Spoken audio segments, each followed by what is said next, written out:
I have to bring it up here. Okay. The last one, it was recommended, we would love to do this, the board, and I have been wanting to do this, raise the capital contribution on property resales. You may say the timing is not right because of the market, but ours is extremely low. The average zero resale runs from anywhere from $1,000 to $2,500. Our documents will not permit us to do it. Check with our attorney, so we cannot do that. Enhance all communications to community from board members, have full board approval prior to issuance. We didn't understand that. That is completely in place. Most of the time, it's either Bob Ferris, our secretary, or Neil, our president, that communicates with the community.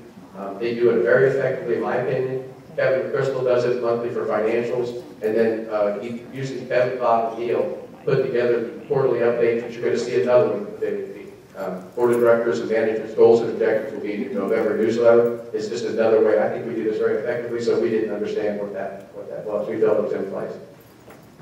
Conduct an internal control review for operational efficiencies. This is what we do. We do detailed financial statements and trend reports, and they're provided to the Finance Committee and the Board of Directors each month. Based on the essential functions of the committee charter, they're responsible for reviewing the monthly financials and bringing up any operational concerns to the general manager and treasurer, which is Kevin Crystal. That is solidly in place. We also have a check signing procedure. Of course, our assistant treasurer oversees that. And our checks and balances have been complemented. In both the audits I've been involved with, the year-end audits, we've gotten A+ in our checks and balances financially at every time. Consider a governance review of committee structures and board reporting. This is completely handled in the board policy manual and committee guidelines. Bob Ferris chaired a committee last year that rewrote this board policy manual and committee guidelines and did a wonderful job.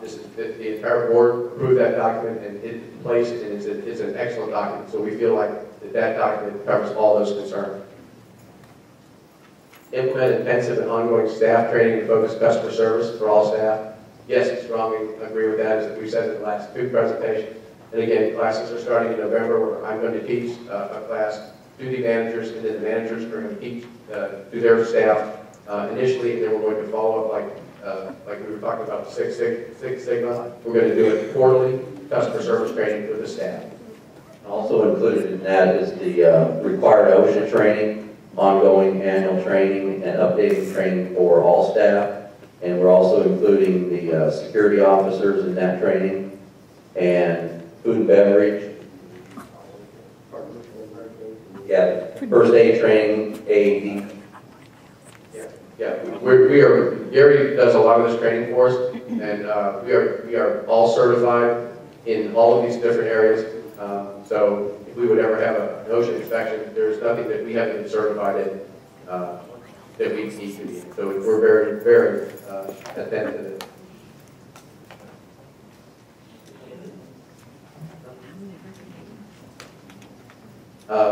Implement a balanced scorecard approach. Again, it's the same basic answer. Manager reviews are conducted at year-end. Weekly staff meetings and department head meetings are used to make adjustments throughout the year.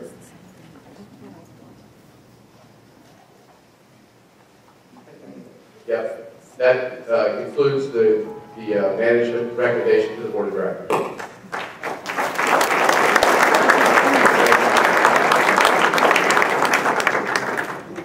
We're not going to take a break yet, but I'm going to just take about 1 minute for people to stand up if they want to and stretch, and we'll get started.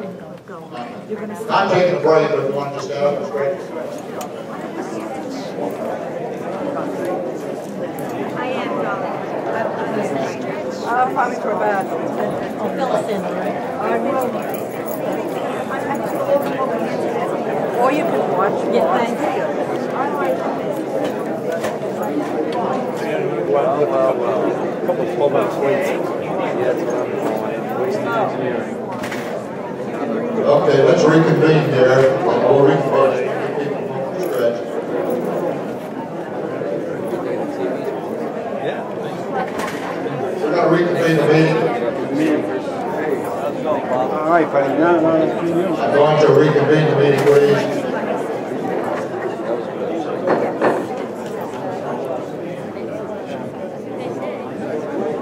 Again, if I can have your attention, we're going to reconvene. just want to give people an opportunity to stretch for a moment. This is going before the board gets into discussion or decision making or even asking questions. We're going to offer an opportunity here again for resident comment. If you didn't catch what I said earlier, yesterday we put out an email saying we were going to limit resident comments to 2 minutes. That is not appropriate according to Florida Statute 720, which authorizes residents to speak minutes on the agenda. So while I don't know how many people do we have signed up for this portion, Kim? Oh, 4, okay.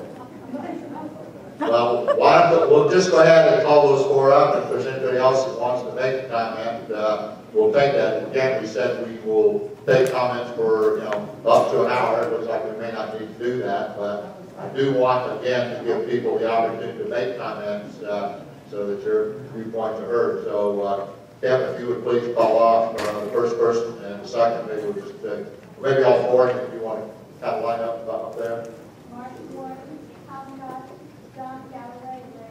Okay. You might ease your way up there and identify yourself, please, in the village that where you reside. And again, you have up to 3 minutes to make comment. I'm Margaret Warren from Pines Glen Village, and I have some comments in reference to the analysis. And I just want to state that I was a member of the focus group for food and beverage. My first comment is the fact that what was brought up was the comment in relation to the components of the foods being offered.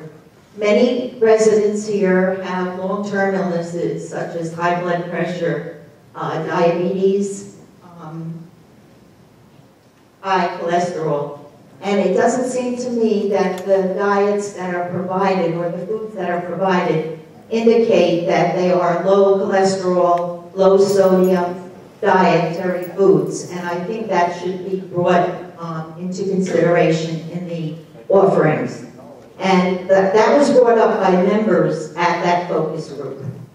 Now I'm just going to go over some of the things that were on the management's recommendation. On page 20, recommendation 3, about a house committee, it was stated that there's a lifestyle committee.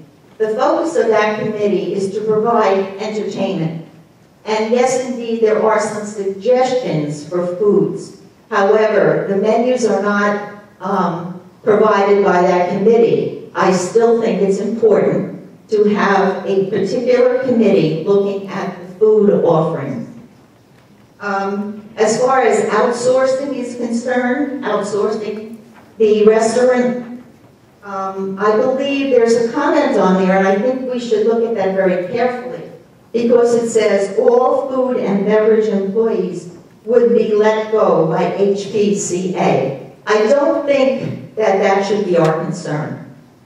I think we need to look at the betterment of the entire facility and not particular individuals. Customer service. As far as customer service is concerned, I think we should also be looking at, perhaps there are some residents who would be able to give some input who had worked in the customer service area. On page 25, the graph of food and beverage income, I'm concerned as to where the items such as the chairs for the weddings that were purchased, the gazebo, the plantings, the walkway to the gazebo, where do they fall? Are they under food and beverage, or are they under outside activities?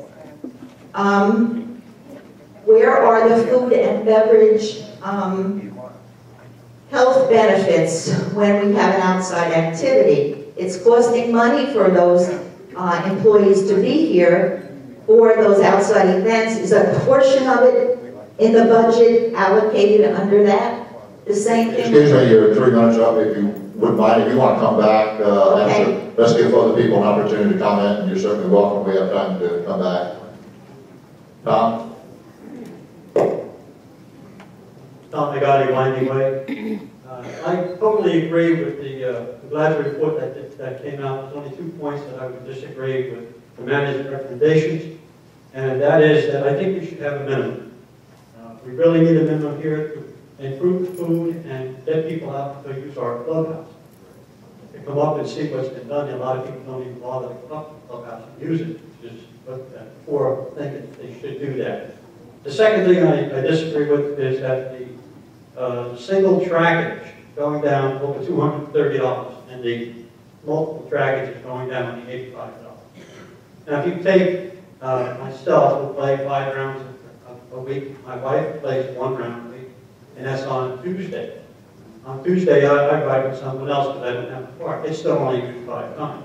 Well, I agree that the single trackage should be low, but it shouldn't be low at $230 and only $85 for double track. I think there's a disparity there and it should change. I'd also like to say that I agree with this management report, and I also agree with the Gladys report. Now, there has been some comments that these courses were taken out of context from other places like Sarasota and Naples. That's not true. Now, if you were here at that meeting and I was here, that was done on a course at local, which was recommended by some board members that used it as comparison. So it is fair and it is comprehensive. I also believe that the management and the advisory people are professional. While the board members here are very knowledgeable, they're very good at what they do, they're not professionals.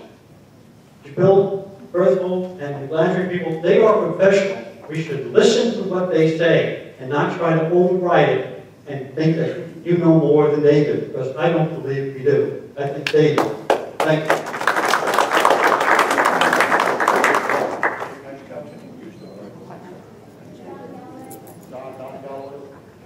My name is Don Galloway. I'm from Frank Food.